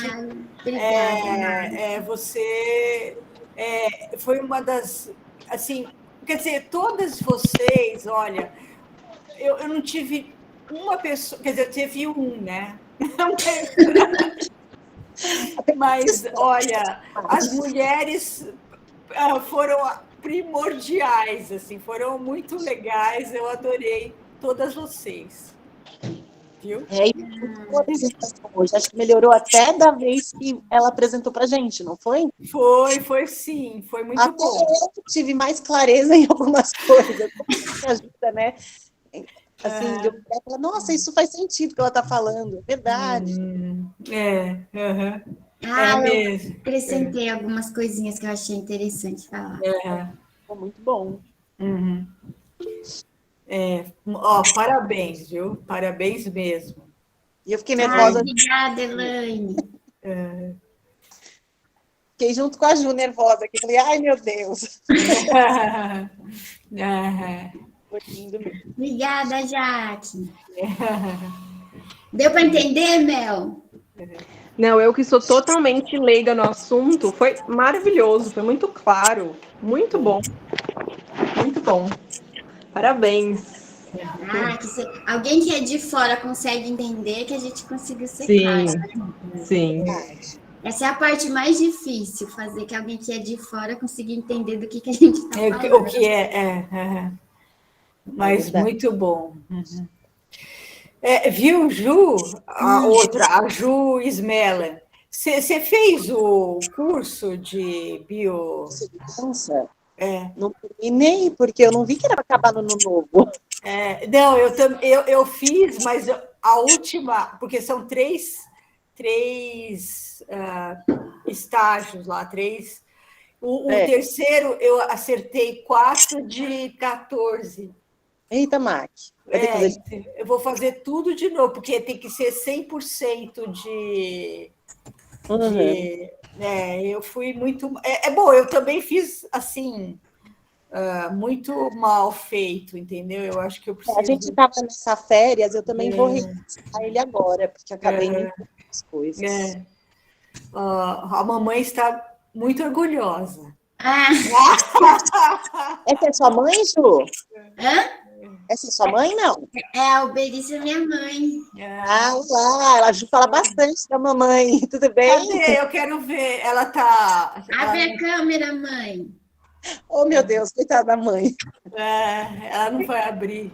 Cadê É ela? a Ju um pouquinho mais velha, é igualzinha. Eu quero ver. Aqui, parabéns, viu? Você tem uma filha maravilhosa. Não Tá mudo. O microfone está desligado. Mãe, liga o microfone.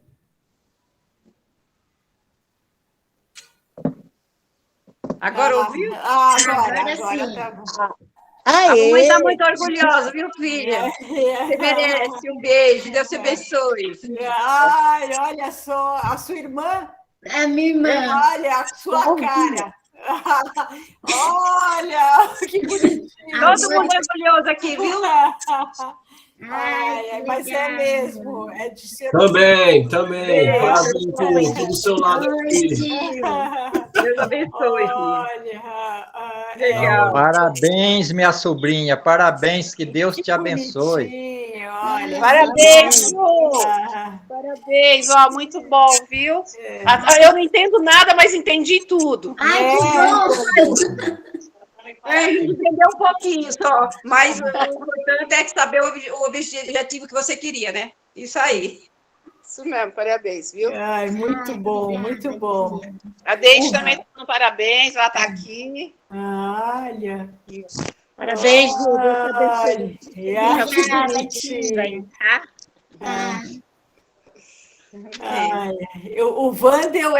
O Wandel é o seu marido? É, o Wendel.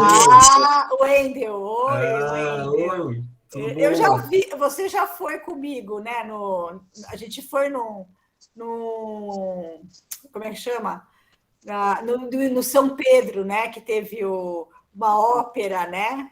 Foi, verdade. Foi com a gente. Foi muito gostoso. Mac, ele fica me zoando, Mac, ele fala assim, todo compromisso eu atraso, mas só quando a Mac me chama eu não atraso. Aí ele fica me zoando, olha, a Mac vai te chamar, você não pode atrasar. Levanta cedo, corre. Olha que legal, olha. Você põe, eu te dou uma máscara minha. Você põe assim e fala assim, olha, é o Mac. É isso aí, vamos fazer essa estratégia. Nada, viu? Mas ela foi muito bem, gostei demais, olha, Parabéns mesmo, viu? Eu tô muito orgulhosa dessa menina. Também. Ai, Foi emotivo. Então, às vezes, eu fico com lágrimas nos olhos assim, nossa, graças a Deus ela conseguiu. Olha, mais uma resposta. É isso aí. é mesmo. E minha mãe foi o meu maior incentivador para poder fazer biologia. Ai, que bacana. É porque ela tinha feito advocacia, né? Direito. E agora, o que você vai fazer, Ju? Essa é a pergunta. Que não quer calar, né? Essa é a pergunta. O que eu faço agora? Ai, meu Deus do céu. Tem que agora fazer alguma coisa relacionada com direito e biologia. Já imaginou que legal? Aí faz biologia internacional, pronto, com direito. É verdade. Agora, nível internacional. Vai trabalhar numa ONG de... Como é que chama? De rejeitos, etc. Deixa aí. Vai lá em Brumadinho. Fazer biorremediação em Brumadinho. Já imaginou? Que bacana. Bacana, viu? Muito legal. Ai. É isso aí. Falta uma festa agora, né, Ju? Hã? Fazer uma festa agora. Ai, precisa comemorar. E você, Ju, você está com Covid? Você pegou? Eu peguei Covid. Agora? Amanhã vai dar seu 10º dia, então eu estou de molho 10 dias aqui em casa. Tá. Nossa, Ju.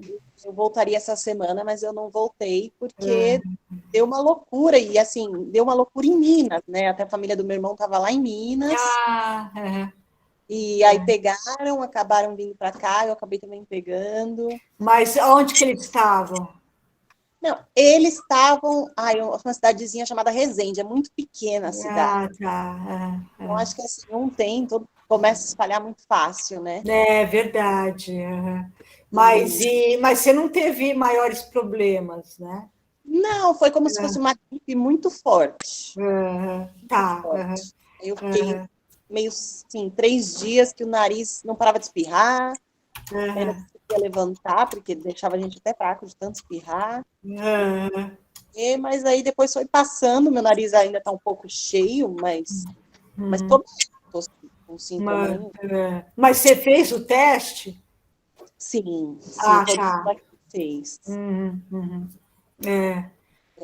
Vocês voltaram de Minas com Covid? Foi, não perceberam, né? Só na hora que estava aqui já que começou a dar os sintomas. Rápido dessa vez. Foi uma coisa que, por exemplo, meu irmão teve contato comigo na segunda, na terça eu estava ruim. Nossa!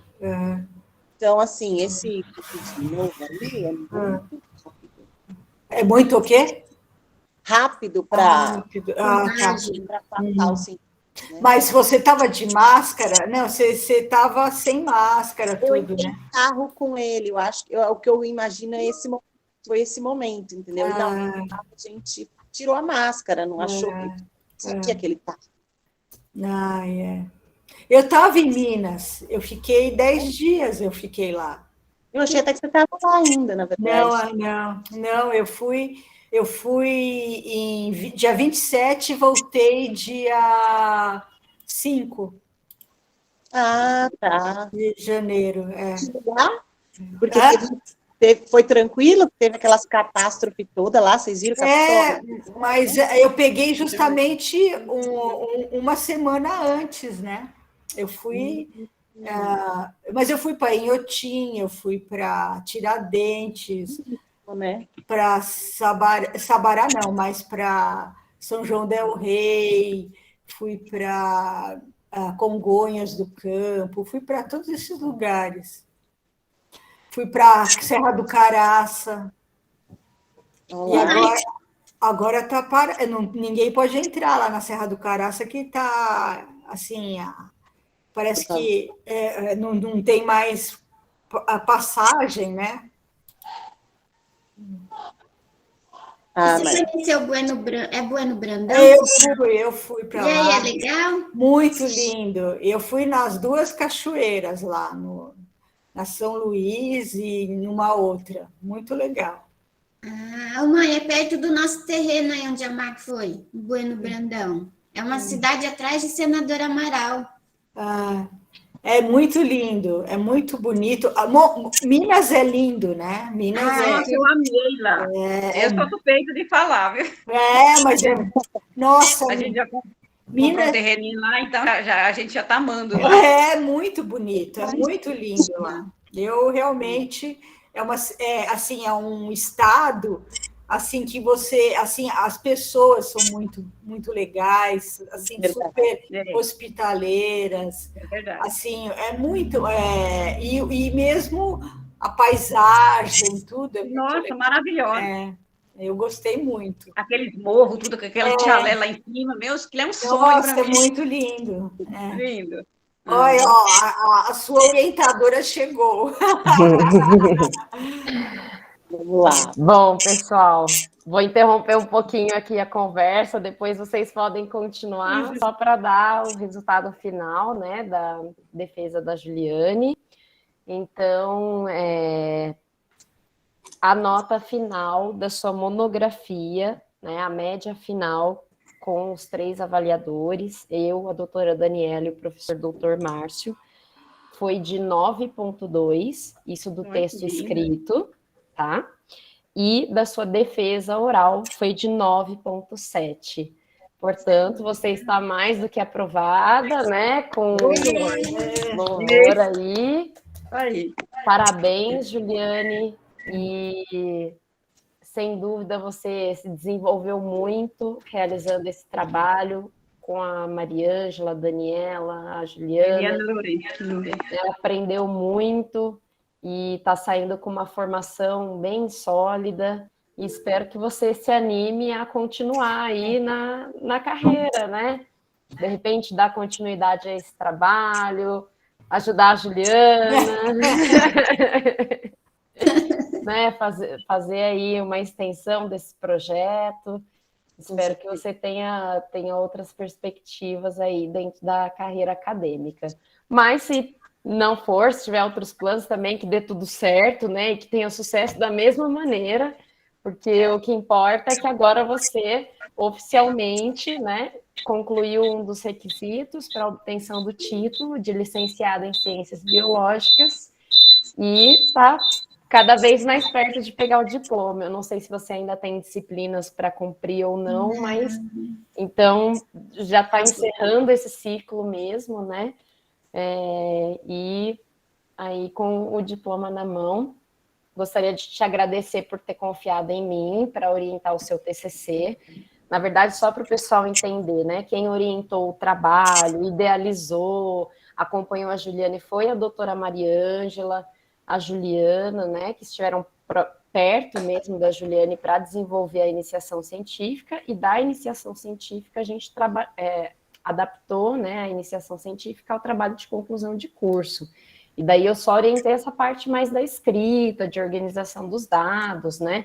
Mas o mérito aí é todo da doutora Mariângela, da Juliana, da Daniela, né? Das pessoas envolvidas aí no laboratório. Eu fiquei com a parte final, assim, da escrita, né? Já veio tudo bonito para mim. Eu só fui dando pequenas orientações e o tempo todo também. Juliane, pergunta para a Mariângela se é isso mesmo, confirma com ela, né? Porque às vezes é difícil, a gente pega, né, um trabalho que a gente não participou da idealização, e para às vezes a gente até entender o que está sendo feito, qual foi a proposta, demora um tempo, né? Eu fiquei um tempinho para entender, e mais agora no final que eu fui também me apropriando mais, foi tendo mais sentido na minha cabeça, né?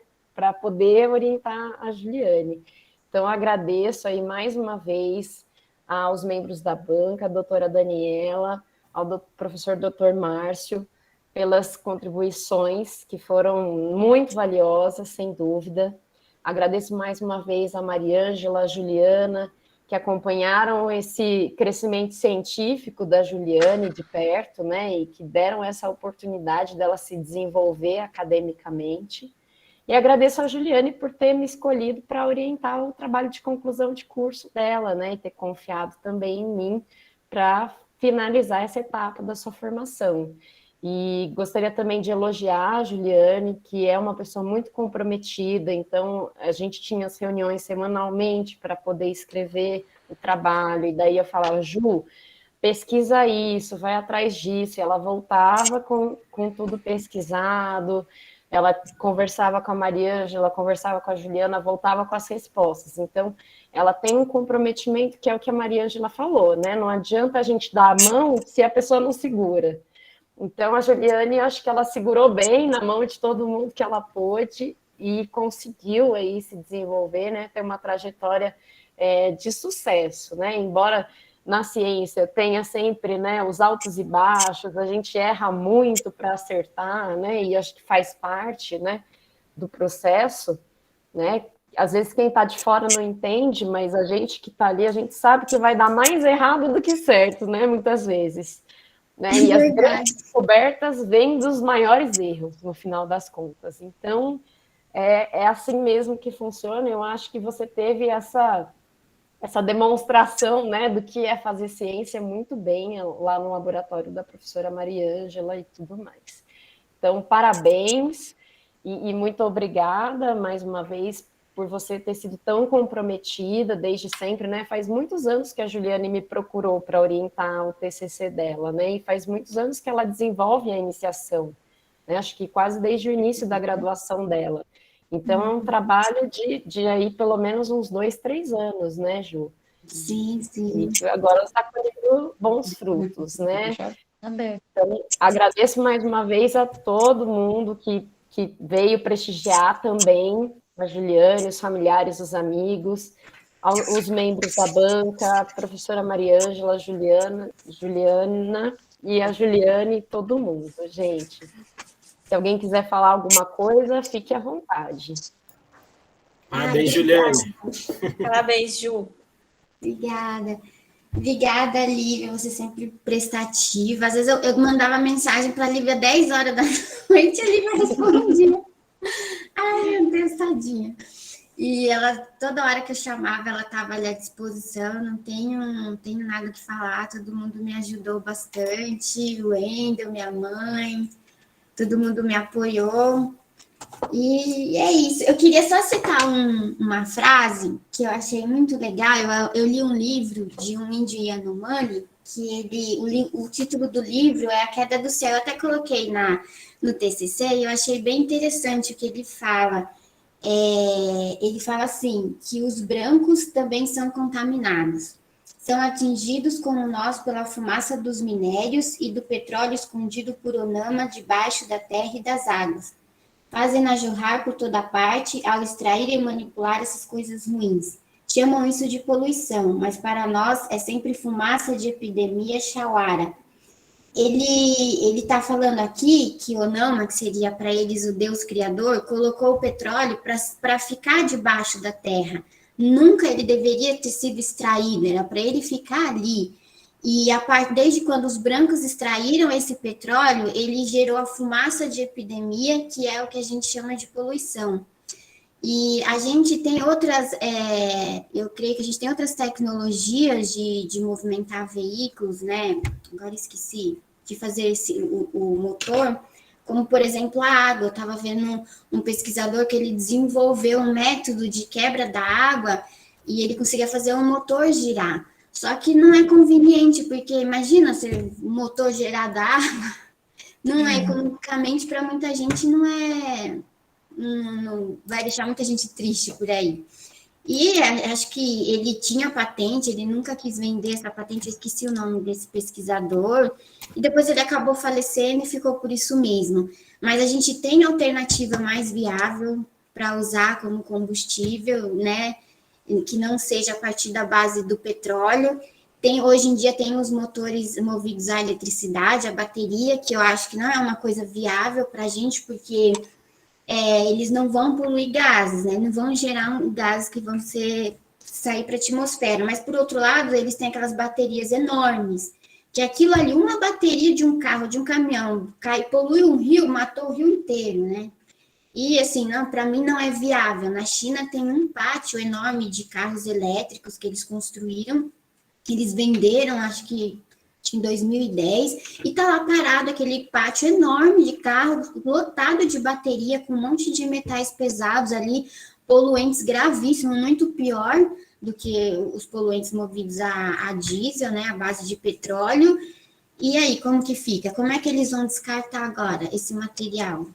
Tá lá num pátio enferrujando, e assim, infelizmente, a gente tem tecnologia para produzir um combustível mais adequado, mas economicamente para muita gente não é interessante. Muito bacana, Ju, isso que você trouxe, muito bonito, né? Porque você realmente levou o seu estudo, né, para o seu cotidiano, né? E observando todas as coisas ao seu redor que são de extrema importância e que a gente discute muito hoje, as fontes renováveis de energia, sustentabilidade, né? E a gente não pode deixar de lembrar que a gente está num ano de eleições importante.